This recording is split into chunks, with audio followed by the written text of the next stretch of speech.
हे जे वर्ष 2026-27 अमरावती विद्यापीठाकरता अतिशय चांगलं असं वर्ष, सुवर्णमय वर्ष असं आपण म्हणता येईल असं गेलं. कारण की मग त्यात कल्चरल ॲक्टिव्हिटी असो, विशेषतः स्पोर्ट्स, नॅशनल लेवलचे आणि अगदी इंटरनॅशनल लेवलचे मेडल्स आपल्या विद्यार्थ्यांना या वर्षात प्राप्त झालेले आहेत. आणि त्यात आपण सर्वांचा फार मोठा हातभार लागलेला आहे. आपण सर्वांची मेहनत त्याच्या मागे आहे असे मी समजतो. त्याच्यामुळे आपण सर्वांचे पुनश्च अभिनंदन करतो.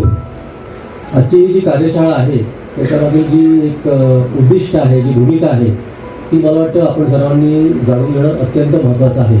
आणि त्यातून जे नवीन माहिती, नवीन नॉलेज आपल्याला प्राप्त होणं आहे, निश्चितपणे महाविद्यालयात काम करत असताना आपले जे विद्यार्थी आहे, आपले जे खेळाडू आहे, त्यांच्यामध्ये त्या अनुषंगाने मी कसा बदल करू शकेन हा विचार आपल्यापैकी प्रत्येकाने करणं अत्यंत आवश्यक आहे.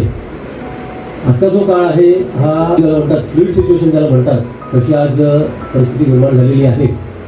विशेषतः जर का आपण आपलं उच्च शिक्षण क्षेत्र पाहिलं तर अत्यंत एका क्रांतिकारक बदलातनं आपण सध्या जात आहोत. आपण सर्वांना माहिती आहे की नवीन शिक्षण धोरण लागू झालेलं आहे आणि नवीन शिक्षण धोरणाच्या अनुषंगाने सर्व विषय जे आहेत, त्याचबरोबर आपला जो विषय आहे क्रीडा, यातही फार मोठे क्रांतिकारक बदल त्या अनुषंगाने आज होऊ झालेले आहेत. या बदलाची नोंद घेणं क्रीडा शिक्षक म्हणून आपल्या प्रत्येकाचं कर्तव्य आहे. दुसरं अत्यंत महत्त्वाचं म्हणजे आज आता आपण जे म्हणतो आहोत की आता AIMLचं युग आलेलं आहे. AIMLच्या युगामध्ये आपण मागे राहून आपले विद्यार्थी त्यात मागे जर का राहिले तर ते मला वाटतं आपल्या विद्यार्थ्यांच्या, आपल्या खेळाडूंच्या भविष्याच्या दृष्टीने अत्यंत ते चुकीचे होईल. त्याच्यामुळे हे AIMLच्या दृष्टीने जे बदल आज झपाट्याने आपल्या क्रीडा क्षेत्रातही होत आहे, ते काय बदल आहेत, त्याचे काय फायदे आहेत हे नेमकं जाणून घेऊन ते बदल, तो जो एकंदर ट्रान्झिशन आहे तो आपल्या विद्यार्थ्यांपर्यंत, आपल्या खेळाडूंपर्यंत पोहोचवणं अत्यंत महत्त्वाचं आहे असं मी समजतो.